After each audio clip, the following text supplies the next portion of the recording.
ডিম দিয়ে দুর্দান্ত টেস্টি একটি রেসিপি আজ আমি আপনাদের করে দেখাবো। রুটি, পরোটা, রাইস সব কিছুর সাথে খেতে কিন্তু এটা দারুণ লাগে। যারা ডিম খেতে পছন্দ করেন না তারাও কিন্তু এটা আঙুল চেটে পুটে খাবে। আর বানানোও কিন্তু খুবই সহজ, মাত্র হাতে 10 মিনিট সময় থাকলেই কিন্তু এই রেসিপিটি তৈরি হয়ে যাবে।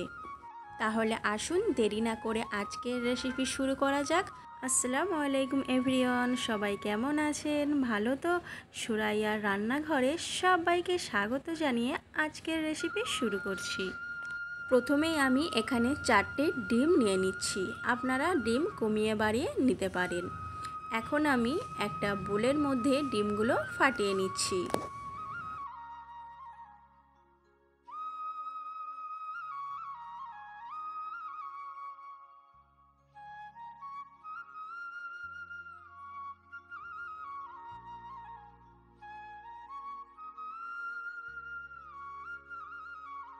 ডিমের মধ্যে দিয়ে দিচ্ছি সামান্য একটু লবণ, দিয়ে খুব ভালোভাবে ফাটিয়ে নিতে হবে।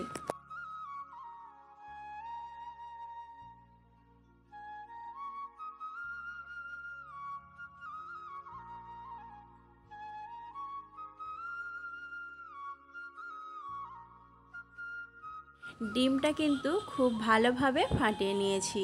এখন আমি গ্যাসে ফ্রাই প্যান বসিয়েছি আর দিয়ে দিচ্ছি সাদা তেল। তেলটা কিন্তু একদম ধোঁয়া ওঠা গরম হতে হবে। এরপর দিয়ে দিচ্ছি ফাটিয়ে রাখা ডিম। তেলের মধ্যে ডিমটা দিয়ে কিন্তু বেশি নাড়াচাড়া করবেন না, একটু সময় নিয়ে ডিমটা কিন্তু হতে দিতে হবে। তারপর একটা খুন্তির সাহায্যে ডিমটা আস্তে আস্তে আলতো হাতে একটু নাড়াচাড়া করে নেবেন। খুন্তি দিয়ে একটু আমি ডিমগুলো ছোট ছোট সাইজ করে কেটে নিচ্ছি। আপনারা চাইলে আরও ছোট সাইজ করতে পারেন, তবে আমি একটু বড় বড় সাইজ করে কেটে নিলাম। এখন আমি ডিমগুলো ফ্রাই প্যান থেকে তুলে নিচ্ছি। দেখুন বন্ধুরা, খুব ভালোভাবে কিন্তু ডিমগুলো ভাজা হয়ে গেছে। ওই ফ্রাই প্যানে আবারও দিয়ে দিচ্ছি সামান্য একটু সাদা তেল। আর সবজির মধ্যে এখানে লাগছে আদা রসুন কুচি কুচি করে কেটে নিয়েছি, কাঁচা লঙ্কা কুচি, টমেটো, পেঁয়াজ এবং ক্যাপসিকাম। তেল ভালো মতো গরম হয়ে যাওয়ার পর এখানে আমি দিয়ে দিচ্ছি রসুন কুচি, তারপর দিয়ে দিচ্ছি আদা কুচি, এরপর দিয়ে দিচ্ছি কাঁচা লঙ্কা কুচি। এরপর সমস্ত কিছু মিডিয়াম ফ্লেমে 1 মিনিটের মতো ভেজে নেব। 1 মিনিট মতো ভেজে নেওয়ার পর দেখুন বন্ধুরা, কালারটাও কিন্তু অনেকটা চেঞ্জ হয়ে গেছে। এখন আমি দিয়ে দিচ্ছি কেটে রাখা ক্যাপসিকাম। কেটে রাখা ক্যাপসিকাম দিয়ে আবারও খুব ভালোভাবে একটু ভেজে নেব। এরপর দিয়ে দিচ্ছি কেটে রাখা পেঁয়াজ। পেঁয়াজগুলো আমি কিভাবে কেটেছি আপনারা দেখতেই পারছেন, সেম এইভাবেই কিন্তু পেঁয়াজগুলো কাটতে হবে। আবারও আমি 1 মিনিটের মতো খুব ভালোভাবে ভেজে নিচ্ছি। এরপর এখানে দিয়ে দিচ্ছি একটা টমেটোর অর্ধেক। এখানে টমেটোর সস দেব, তাই গোটা টমেটোটা এখানে দিলাম না। আবারও আমি টমেটোর সাথে সব কিছু আবারও 1 মিনিট মতো ভালো করে ভেজে নেব। এরপর এখানে দিয়ে দিচ্ছি পরিমাণ মতো লবণ। লবণটা আপনারা স্বাদ অনুযায়ী দেবেন।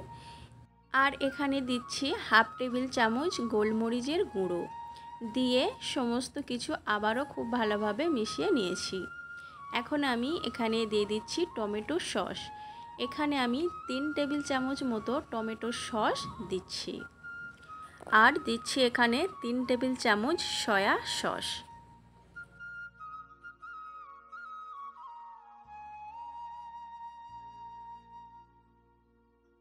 আর এখানে দিয়ে দিচ্ছি 1 টেবিল চামচ গ্রিন চিলি সস।